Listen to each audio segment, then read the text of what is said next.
everyone. Good evening, everyone. Good evening.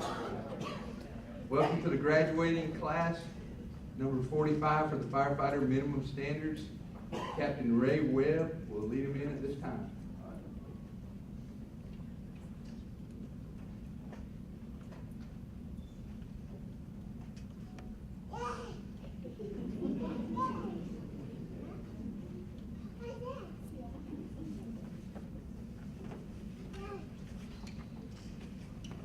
If you would please stand for the pledge and remain standing.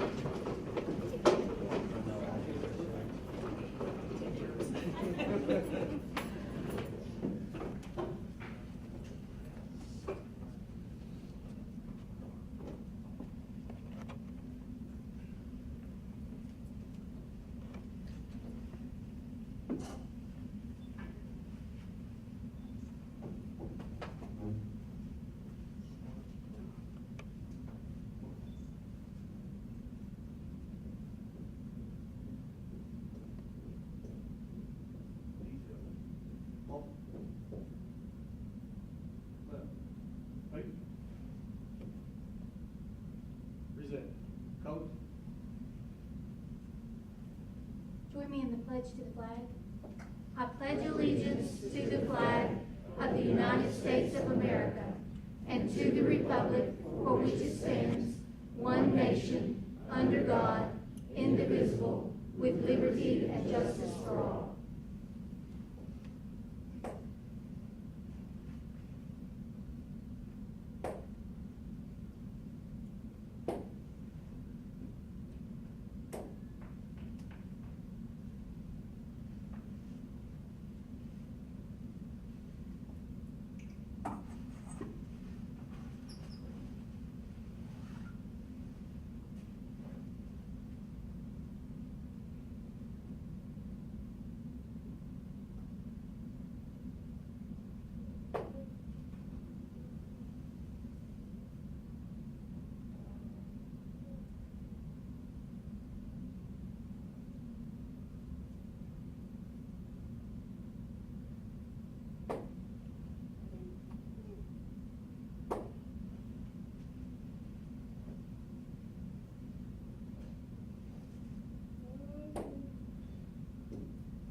Let's pray. Father, we thank you so much for this day and for all your many blessings upon us. God, we pray that everything that we do this day would be honorable in your sight. Thank you, God, for these individuals who have completed this program. I pray, God, that you would just bless them in a special way as we honor them this night. We ask all this in the name of Jesus. Amen. Amen. You may be seated.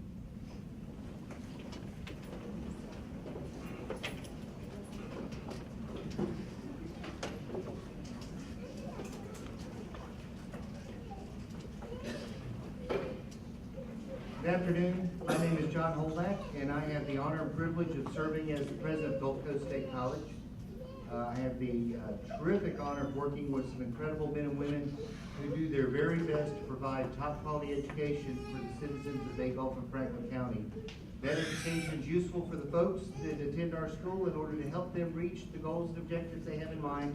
Ideally, it's an opportunity to change their lives. We give them top quality training, skills and abilities that they need to have.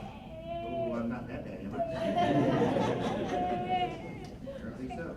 Okay, I'll pick it up. The skills and abilities we teach are those that we know are necessary to be successful in any job. In this particular profession, the skills and abilities we teach are necessary to keep the men and women that are graduating from this program alive while they perform the very sacred duty of serving others and putting themselves at risk to protect us. Ladies and gentlemen, the profession that you've chosen is an honorable one, and I am so proud to have had anything to do with it, and I'm so thankful that you folks are willing to do what it takes to help keep us safe. Thank you, and I'll thank you every day, and if you're ever wondering, if anybody's wondering about your safety and things like that, you should know that that is my most fervent prayer every time I get up in the morning and every night before I go to sleep, because you all hold a special place in my heart for what you do. Thank you so much.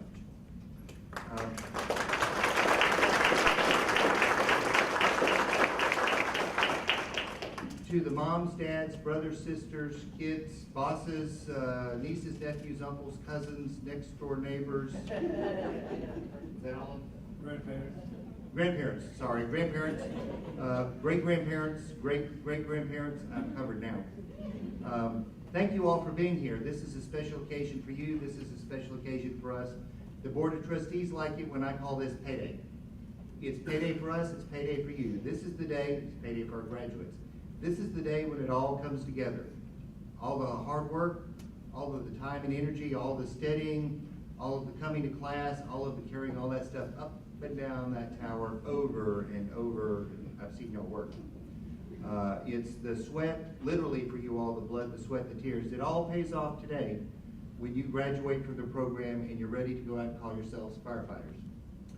Remember now, and these are words that I learned from my brother a long time ago when I first graduated from college.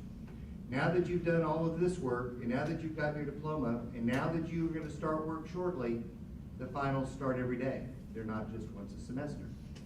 Every day you're going to have to put to work the information that you've learned here and the information that you're going to learn from the mentors that you have out in the field. Pay attention. If you think you know everything on the first day, it'll be nice knowing you, because that's not how this world works. You're going to learn every day of your lives. You'll be back on our campus more than once learning new skills and abilities. We'll be happy to have you. The day may come where you have enough skill and ability and experience that we want you to come teach for us. Looking forward to that occasion well. Happy to join you to our ranks once you've spent a little bit of time out in the field. Need you all to do one thing for me. Graduates, would you stand up for me? Would you turn around and find your loved ones in this audience? Or your boss, or your neighbors, or your... now, I want you to give them a standing ovation because they deserve it.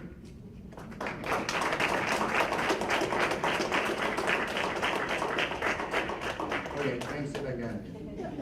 That may be the quietest and smallest standing ovation you've ever received, but I assure you all, I know that it's heartfelt, because if it weren't for the sacrifices you, their families, their friends, their colleagues, their employers have made, they wouldn't be here.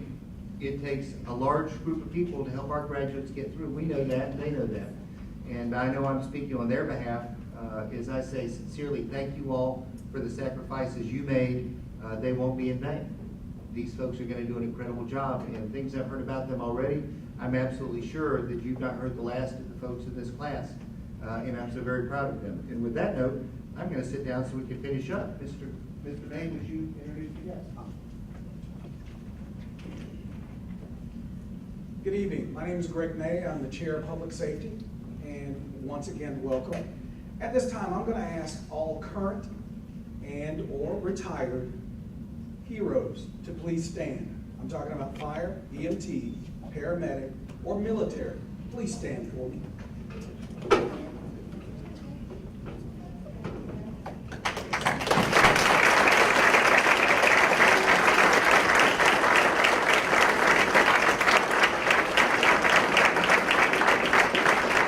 Thank you very much for the service. Now, because he didn't stand, I'm going to identify him. My quarterback from the Bay County Sheriff's Office, Fuzz Bowl, 1986. Please, Captain Butch Leonard from the Bay County Sheriff's Office.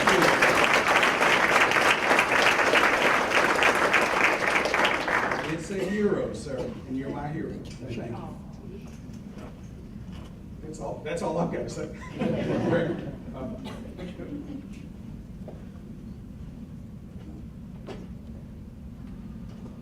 Again, my name is Kevin Granberg, and I just want to say a couple things about the class and the instructors. And if the instructors would stand up that I have here, and there's just a few of them that were able to come tonight. Captain Webb, Chief Vigil. What we have is we have instructors from all various departments around the town, from firefighters to chiefs. You can sit now. Except Captain Webb. He's been here 17 years doing this, and he really enjoys it. And we put out some great firefighters through the years. But we have firefighters and all the way to fire chiefs, retired, and presiding firefighters that teach children, and they do a good job, y'all, and you're going to see and be proud of what they turn into. What Dr. Holdnak said is they are going to learn every day. We can't teach them everything, but they do have the basics. And some of the fire chiefs in here, they see this, and I appreciate you all coming. It means a lot. And Butch Leonard was my Little League baseball coach. But this class started in February, and it went fast. We went Monday, Tuesdays, and Wednesdays from February until last week, and it goes fast, and it was hot, wasn't it? Y'all did good. We started out. That's all I have to say right now. Dr. Holdnak for the introduction of the speaker. Yes, sir. In fact, Mr. Granberg told me that each one of you weighed 450 pounds when you started. I need to go through your program. I have the honor and privilege of introducing another hero, and he's a person that I met recently and was really happy to meet in that context. I really like to get to know you personally. I don't want to get to know you more professionally than we have so far, because so far I've never had to deal with a fire in my house or home, and we haven't had one on the campus yet, and if I just jinxed it right now, you're in trouble. Our speaker this evening is Chief Gary Swearingen from the Panama City Fire Department. Chief Swearingen is a native of Panama City. The chief has been actively involved in fire rescue service for 24 years. Prior to becoming a firefighter, the chief served in the United States Air Force. He began his fire career in 1992 as a firefighter, and he moved up through the ranks of the Panama City Fire Department, holding several positions, including engineer, lieutenant, division chief of training, fire prevention and public education chief, battalion chief, and has served as the assistant fire chief for the past 2 years. He's done it all. He's been involved in the Wounded Warriors Beach Retreat in the Society of Human Resources Management Organization in his massive amounts of spare time. He has also served on various committees and task forces such as the Florida Fire Chiefs Association and the Gulf Coast State College Fire Science Advisory Board. Chief Swearingen holds an associate's degree in fire science from Gulf Coast State College and is currently a senior at Columbia Southern University, pursuing his bachelor's degree in fire administration. Chief Swearingen is married to his wife of more than 28 years, Ladine, and has 2 adult children. He is passionate about his family. He is passionate about studying. He enjoys studying leadership, philosophy, enjoys reading military history, swimming, music, and he plays the drums daily. And I gotta go to work with you sometime and find out how that works. Ladies and gentlemen, please give me a warm Gulf Coast State College welcome to Chief Swearingen as he comes to share his wisdom and experiences about fire science and the world that these folks are getting ready to move into. Chief.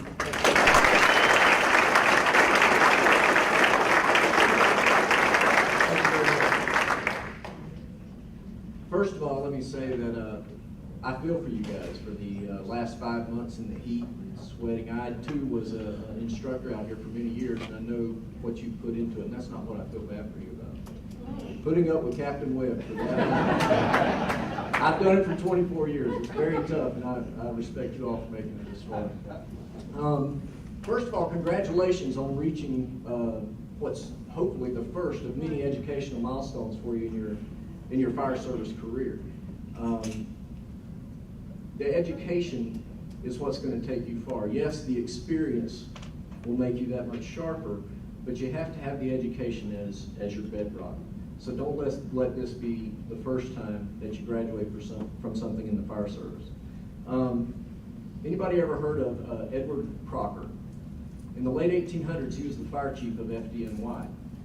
And he made a statement that was very profound. When a person becomes a firefighter, their greatest act of bravery has been accomplished. Everything after that is all in the line of duty. There's a lot of truth in what he said.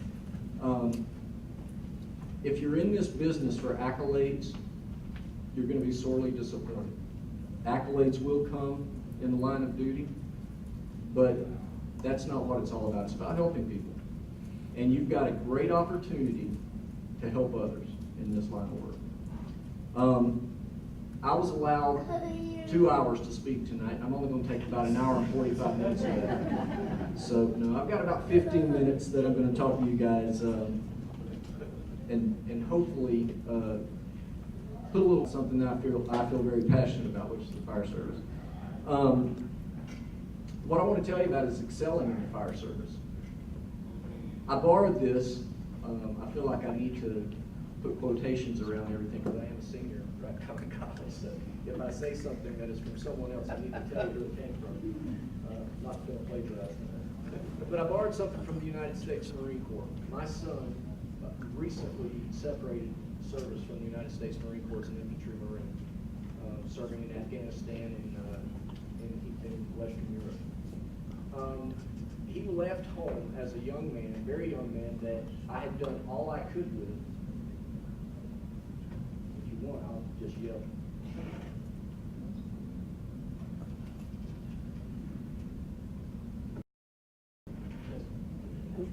Can you hear me?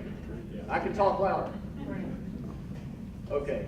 My son left home as a young man who I had done everything I could with, but he needed a little more home. I instilled values in my son. I tried very hard to do that, and I think he took to them pretty well, but he still needed to be sharpened. He returned from the Marine Corps a different man, and I started asking him about that, and their core values, and I don't know if there are any Marines in the room, but if there are, you know that the core values of the United States Marine Corps are honor, courage, and commitment. And I thought, wow, that translates so well into the fire service. And tonight I'd like to translate honor, courage, and commitment as our core values to you guys. These are three things that you must have as an innate part of you. Yes, you can be taught how to sharpen that, but it has to be a part of you. Let's start with honor. Honor means to be held in high esteem by your coworkers, by others that you may serve, like the community. But to have that, it's not just a word. You have to have integrity. And integrity is something that you guys need to know a good definition of, because you probably won't have a job interview that somebody won't ask you, what's your definition of integrity? So put some thought into that one. Integrity is doing the right thing even when nobody's looking. And that is a very important thing in the fire service. Because when we go to a citizen's home, they're not prepared for us. Their valuables aren't secured. They may not even have clothes on. They're going to be in a very needing situation, and they need you to be of the utmost integrity so you don't take advantage of them. And in today's society where people look at some public servants as almost a challenge, they don't trust them, it's all that more important that we live up to that standard. And if you don't, it's very important as an administrator in the fire service to take that very seriously and treat it very harshly. So if you can come away from this speech with anything, make sure that you're a person of integrity. And that will give you honor. The second core value is courage. Courage is a funny thing because it's not what you think. It's not being afraid. I've been afraid in my career. It's usually not when the tones go off. At that point, I've trained hard, I'm ready, I'm thinking about what I'm going to do ahead of time. It's all about a size up, right? Doing a size up from the minute you get up. Usually the fear comes from whenever you're sitting around thinking of what ifs. What if tonight we have this call? Am I ready for that? Am I ready to keep my people that work for me out of harm's way? Do I know exactly what I'm doing to do that? So courage is being capable of doing what you have to do beyond the fear. Don't let it freeze you up. So courage is very important in the fire service as well. Mark Twain said, see, I quote quotations. Mark Twain said, courage is resistance to fear, the mastery of fear, not the absence of fear. And the third core value is commitment. Commitment's definition out of the dictionary is the state or quality of being dedicated to a cause. Realize that to show commitment, you have to be a better firefighter tomorrow than you are today. And that has to be every day for the rest of your career. Every time I've ever promoted in the fire service, I really do some self-evaluation. What can I do to get better?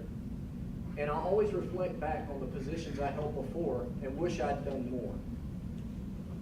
You need to make sure that your passion drives you. Show your commitment to those that you work with that gives you value. There's a lot of people who love the persona of being a firefighter. And if you've been in the service long enough, you know those people. They like the t-shirts, they like the tattoos. I've got one too. But they don't want to live up to what is required to be a truly effective firefighter. The honor, the courage, the commitment to be better.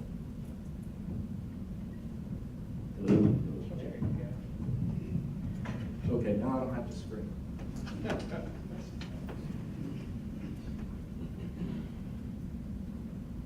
Those people who are not buying into the commitment portion of it, but they like the persona, they don't stay in the fire service. They get rushed out. So it's very important that you maintain your commitment. So how do you embrace these core values that I spoke of? You have to put them to work. And it starts with what I started with, education.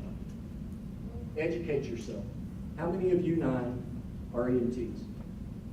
None yet. That's a good starting point beyond the firefighter minimum standards, because our fire runs have decreased and our medical calls have increased. So it's important that we increase our skills on the medical side of things while we don't let our firefighting skills decrease. That's a fine balance for you as an individual. It's a fine balance for me as an administrator. That's something that's very important for you to do. But don't stop there. Next is pump operator certification through the state of Florida. That helps you become an engineer on your with your organization. Fire Officer 1, Fire Officer 2, those certifications will help you learn how to be a leader. Instructor certification, so maybe one day with some experience on the job, you can come here and work for Captain Granberg and Captain Webb. And degrees. We're becoming accepted more as professionals, and some of that is because of degrees, associate's degrees, bachelor's degrees. Those are very important in this line of work now. But always keep in mind that what's even more important is what you truly know, because you know you. You know what you truly know and what you don't. So you have to let your company officers know, and you have to study very hard the things where you are lacking. So let your officers know, I'm lacking in this area, and they're going to help you get there so that you're ready for anything. Because when those tones hit, I don't care what kind of degree or certificate you have, you can't hide behind it. The truth is about to come out when you get on scene. Learn from those who have been there. You're going to hear a lot of war stories. One of my favorite parts of the job was doing it at the kitchen table today before I came here, and it wasn't just my war stories. I was hearing some as well. War stories are full of things that you should do and you shouldn't do. You'll learn from people either way. Learn the things you should be doing and the things you shouldn't be doing from those war stories. One of the things that you can learn sitting around the kitchen table and then putting into action tonight when the tones go off is something that as hard as Captain Webb and Captain Berger and Chief Vigil and all these guys train you, they don't train you in minimum standards. Crawling down a smoke-filled hallway, high heat, you get to a T at the end of that hallway. Which way do you go? You see orange? You don't learn that in this class, right? That's something you get through experience, and you learn from others. That's how you develop that sixth sense of firefighting. It's more education. It's just done around the kitchen table. It sharpens your abilities and makes you more of a value to your crew. So what's the reward in all this hard work that you're going to put forward? Sometimes it's far and few between. Pay is not great. If you're doing this for pay, tell you now, go somewhere else. It's not for pay, guys. It's the difference you can make. If you're going to work long shifts, although 24 hours sounds like a long time, trust me, after you've done it for a while, you never want to leave that. It's hard to go into an administrative job. You're going to be, I told you about the low pay, the long shifts. You're going to miss some of your loved ones' birthdays, Christmas, New Year's Eve, You're going to know your family's together doing something fun while you're doing something really bad. But you're going to get a once-in-a-career opportunity sometimes to find a victim inside of a burning house and pull them to safety, and they live. I can't tell you what that does to you. That night when you go to bed and you know, that guy was dead if I wasn't there tonight. That does something to you. Money can't give you that. And it makes all the hard work pay off.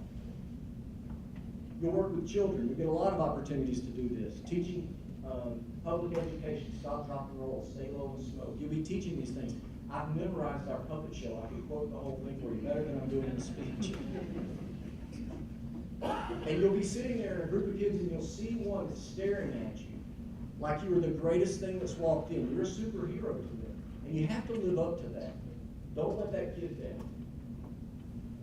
And you realize you're living the dream. This is a dream of a job. It truly is. And part of that comes from relationships. I joked about Ray Webb. All of these guys that have worked at Panama City, there's several of them here tonight, are my brothers. And one of my sisters who's out right now. I've developed relationships with these people that are very close. They're lifelong relationships that are forged in something that other people can't understand because they haven't done what you've done together. Some of the things we've had to do that you can't wipe from your mind are things that make us that much closer. A motor vehicle accident where somebody gets killed. It's hard to wash from your brain. CPR on a child that doesn't make it. It's hard to wash from your brain. Or as hard as you try, you can't get to that victim. You couldn't get out. Those are things you have to take home with you. But the way you get through that is with the brotherhood and the sisterhood in the fire service. Because you never do these things alone. You'll have those people with you at the kitchen table, that kitchen table that we sit and we talk around, and you can work through these things. But also understand you got to keep your mental health. Every municipality has an employee assistance program. So if it's too much, if it doesn't get worked out with you and your brothers and sisters, make sure to take advantage of that, because you have to stay mentally healthy to have a long career. But understand, there is a reason they let us retire young. Like Chief Leonard right there, he looks like he's in his 30s. He's not a lot older than that. They let us retire young for a reason. It's a tough job. You have to take care of yourself. The leading cause of death for firefighters is sudden cardiac arrest. And that's because of the 0 to 60 mentality that we must have. You can be asleep in your bunk room tonight, the tones hit, 1 minute later, you're bunkered out and you're flying down the road. Your brain's going 10,000 miles an hour, trying to think of what you're going to do when you get on scene. The officer gives you orders, you're pulling a hose line inside the house, you find a victim, a 200-pound man that you're dragging out of the house, you've been awake for 7 minutes. You went from a body at rest to 200 beats a minute. That's really hard on the body. So you have to train like you're a professional athlete. It's good to see, and every time I come to one of these graduations, you see more and more of this, is people that are in good physical shape. The times are changing. If you saw a football player who never trained and was 75 pounds overweight, go out and play a football game, it would probably kill him, and they would have the life expectancy of a firefighter. We can change that statistic by you training like a professional athlete, because that is what you are. We require at Panama City that you do physical training at least 1 hour every day. Very few only stop at 1 hour, and that's a good thing. Another thing that you need to do to stay physically fit is use your protective equipment and keep it clean. Many times after you knock a fire down, the first thing you want to do is get out of that air pack because it's hot, it's encumbering, you're ready to cool down. But we still have overhaul to do, which means there's still smoke in the house. And what is that smoke? A soup of carcinogens. The smoke from years past that was just wood and Class A combustibles is gone. Look around you in this room. What's made of wood? Not much. Plastics. It's cancer. Cancer in the smoke. It gets in your lungs or it absorbs through your skin. That's the two ways it gets into you. and yet we still will try to get out of that air pack as soon as possible, or we won't clean our helmet or our jacket because we want people to see how salty we are. But it's not worth it, guys, because you're not going to see the results of that for quite a bit of time. Decades. Could be after you retire, but you could end up with cancer. And anybody that's been in the fire service any length of time has a friend who has been in the fire service that's either died from or currently has cancer. And that's something too that can be beat. We just have to be smarter. Just by becoming a firefighter, statistics say you are 2.2 times more likely to be diagnosed with testicular cancer, 1.5 times more likely to be diagnosed with non-Hodgkin's lymphoma, just by taking this job on. Don't say that to scare you, so welcome aboard, but I say that to be cautious. In conclusion, the part that Captain Webb was looking for, I saw it on his face. Model yourself after those that you look up to, and you look up to for the right reasons. Those that are doing the job right. Avoid mannerisms which make you hard to work with. We all have them. Maybe I don't. Be involved. Your department's going to have a lot of things going on. Be involved. The job has given me 10 times what I've put into it, and I think I put a lot into this job. And I think anybody is as capable as I am, because I'm not the smartest guy, but I do work hard. And I think if you put enough into this job, it will give you everything you want. Be ready. Don't wait to start school. It's expensive, it's time consuming, and sometimes you want to just scream. But if you'll do it young, you won't be a 24-year assistant fire chief standing talking to people, knowing that tonight you have homework.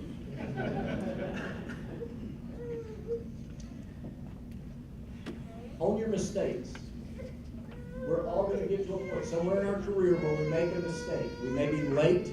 We may have any plethora of problems that could come up. Try not to blame everybody else. Even if they should share some of that guilt, find where you're guilty and take ownership of that. Because that's the only part of it that you can truly fix is yourself. And lastly, be prepared. Because right now, a child the age of that child crying could be going to bed at home, not knowing that their dad just dropped a cigarette in the couch. And when it's slid down the couch, it's going to smolder for several hours before you see any smoke. And then everybody's in bed, and they may not have a smoke detector. And as that fire gets bigger, you're going to have a delayed response because nobody knows about it. That child needs you to be at 110% when you get on scene. You know exactly what your part of the mission is to make sure that that child comes out safely. You have to be at your best. Are you ready for that? Enjoy it all, because it seems so short from this side of your career. It truly does. Even at retirement parties, I still feel like I shouldn't get up because I haven't been here long enough. Good luck and welcome to the noblest career that exists, in my opinion. You have to do your part to keep it that way. I take great pride in welcoming you as my brothers and sisters. Thank you very much.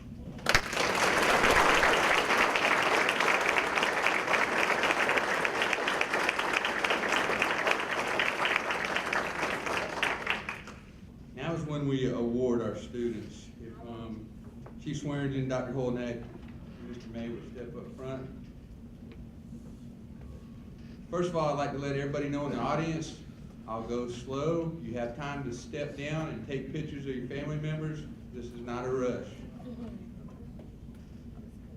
We're going to issue the certificates for the class. Morgan O. Crump.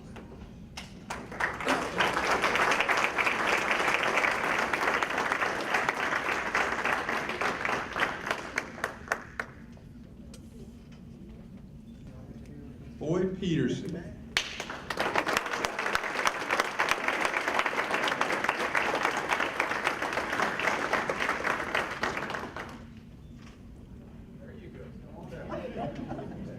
Zachery A. Heckman.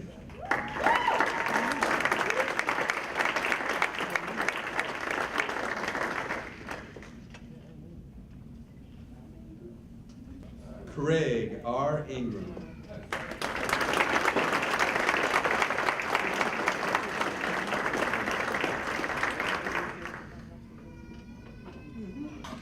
Luke H. Leonard.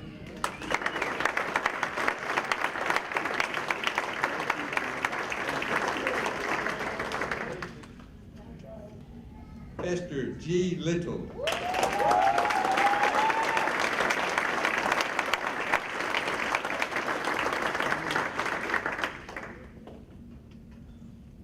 Amanda L. Scoggin.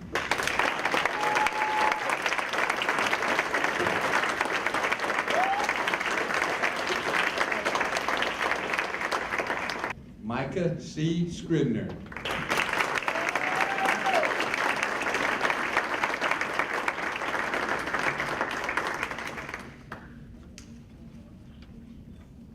Jacob D. Taylor.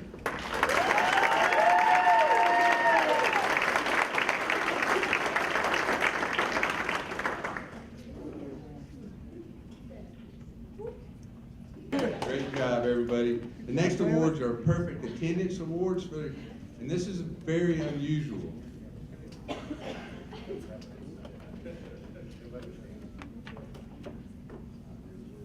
Instead of calling them all out at once, I'm going to call them each, but I just want to let everybody know, everybody you see in the front row right here has perfect attendance for this.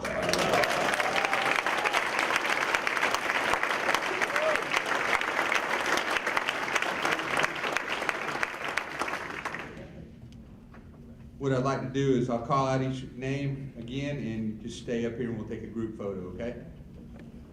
Morgan Crump.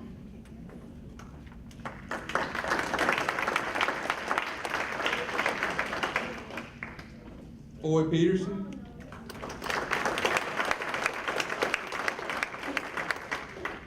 Zachery Heckman.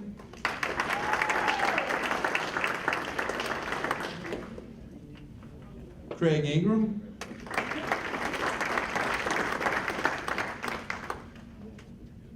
Luke Leonard.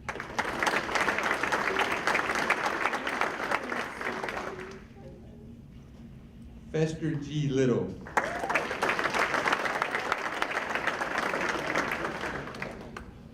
Amanda L. Scoggin.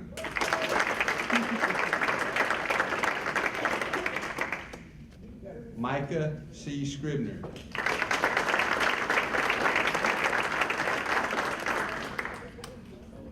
Jacob D. Taylor.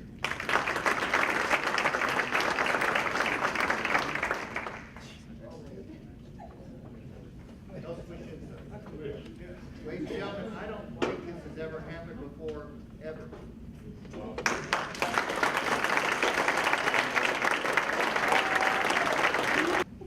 The next award is our Firefighter Challenge Award, and it has a little explanation that goes along with it. And I want to tell you, and with the perfect attendance, there's some days they look rough, I promise you.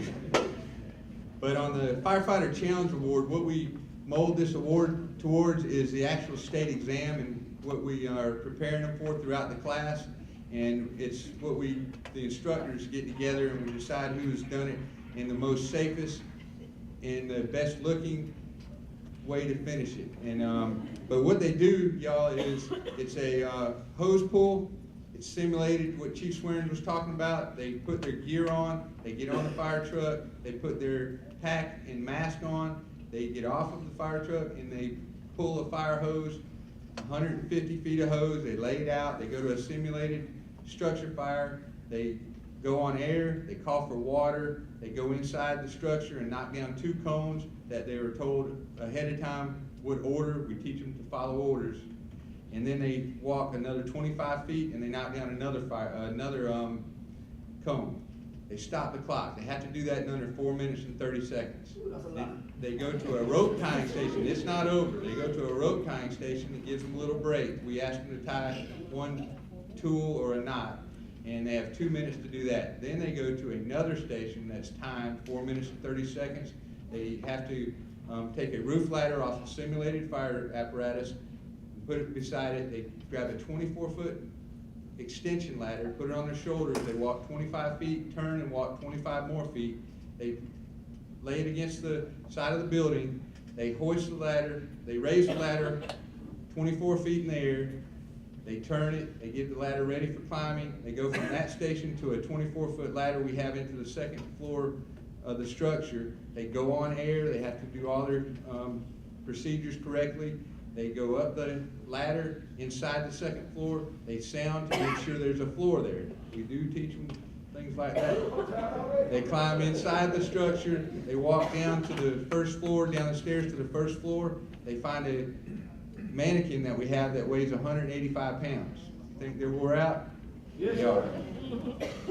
They get on the radio, we teach them communications, they communicate that they're exiting the structure, they grab the mannequin, they pull them out properly, and when they get them out, they get on the radio and call for EMS. They have to do that in under 4 minutes and 30 seconds. So that's what this award is based on, and the instructors and myself would like to award this to Peterson Foy.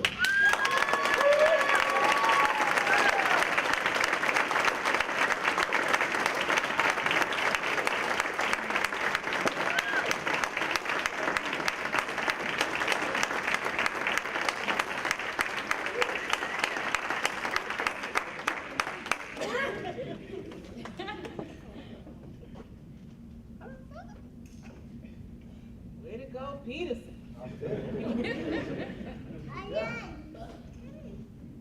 This next award is the Academic Achievement Award, named after Jerry Prater. He was a retired fire chief from Panama City. And it was close, let me tell you. Throughout the class, we have 22 different chapters that they have to go through. We test them on ropes and knots, search and rescue, various other skills throughout the class. And I'd like to award this to Micah C. Scribner.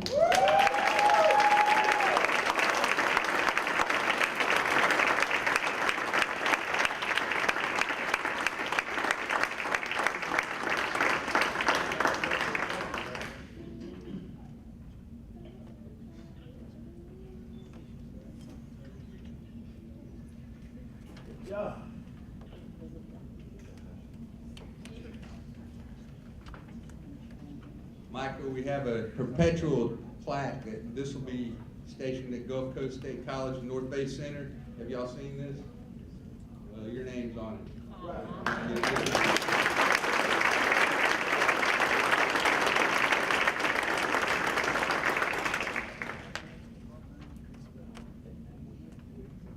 We have a supporter, Star and Shield, that they're an insurance company for firefighters, and they give out awards to two of our top students in every class. And along with the award, they have a little check. Mr. May will be happy to hand to Micah Scribner. Just stay up here, Micah. We'd like to get a picture of both of y'all. And Foy Peterson.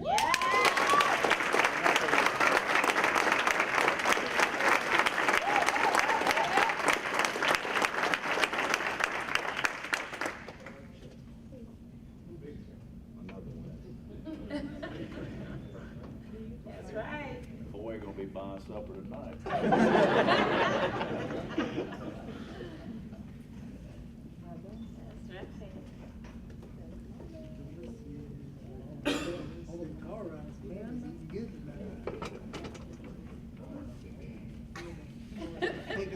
That's mine.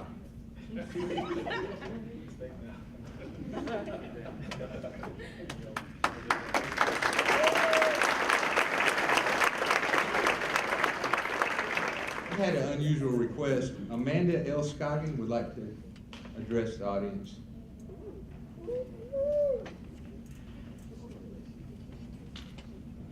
On behalf of Class 45, I want to thank our friends and family, first of all, for supporting us throughout this really tough endeavor that we've all gone through.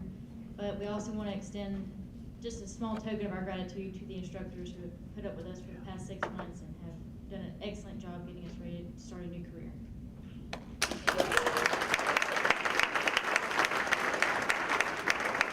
Chief Mitchell.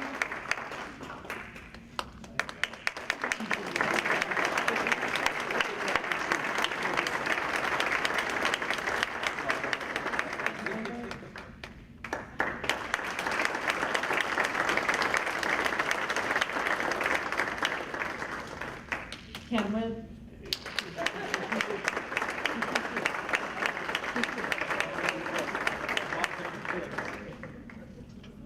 Firefighter Cream.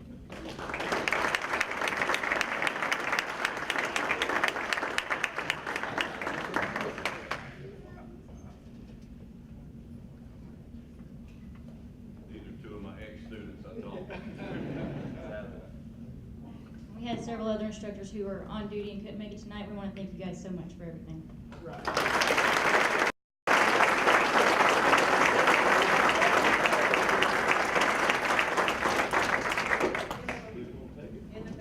We go with the great thing.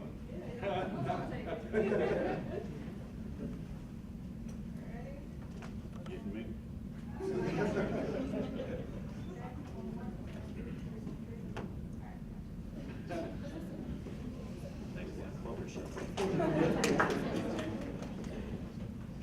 All right, once again, my name is Greg May, I'm the Chair of Public Safety.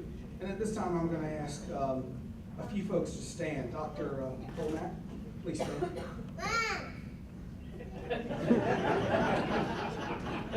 I know there's something. I want the Bay County Fire Rescue Honor Guard, please stand. Captain Kevin Granberg. Miss Rita Miller, please stand. Miss Beth Wall. Miss Carol Zekas. I think she's out working. These are the staff as well as the honor guard. And I really wanted to just say thank you for putting on and putting up with us through the 6 months and doing everything that they've done. And I just wanted to say thank you to our staff as well as, once again, our honor guard. And they come every time that we call, and they don't count it robbery. One of the guys is on vacation, and he left his vacation to put on a uniform to come here to make sure you guys were honored properly at your graduation.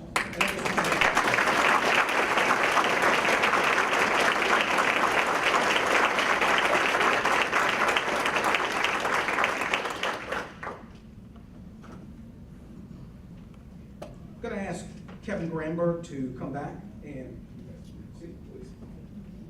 Thank you both. I'm going to ask Kevin Granberg, Captain Granberg, to come back for closing remarks. Y'all thought you were done with me.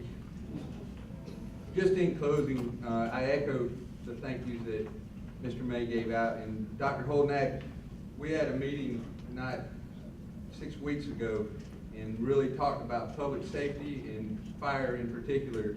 And we would not have this program without Gulf Coast State College.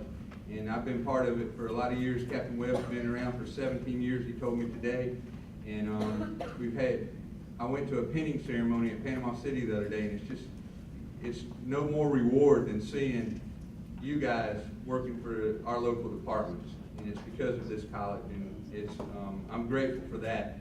And it's neat to see. And to the family members, to people that I know that send their sons and daughters through this program, one of the things I always get asked is, please make sure they know what they're doing. Because you heard what Chief Swearingen said and what we're getting into. And I can look you in the eye and tell you, we have that program, one of the best in the States. And but do not stop. Continue your education. He echoed that, and you've heard me preach it, the whole class did. So continue on. I'm proud of all of y'all, and thanks for coming. The Commodore Productions will be selling DVDs of tonight's ceremony for $12 if anybody's interested. We're going to have refreshments out in the lobby. Please stick around. At least look at that cake. It looks awesome. But thanks everybody for coming.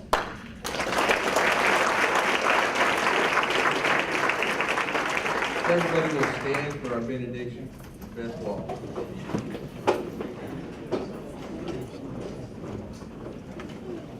Let's pray. Father, again, we come to you thanking you, God, for this great ceremony, honoring these young men and women.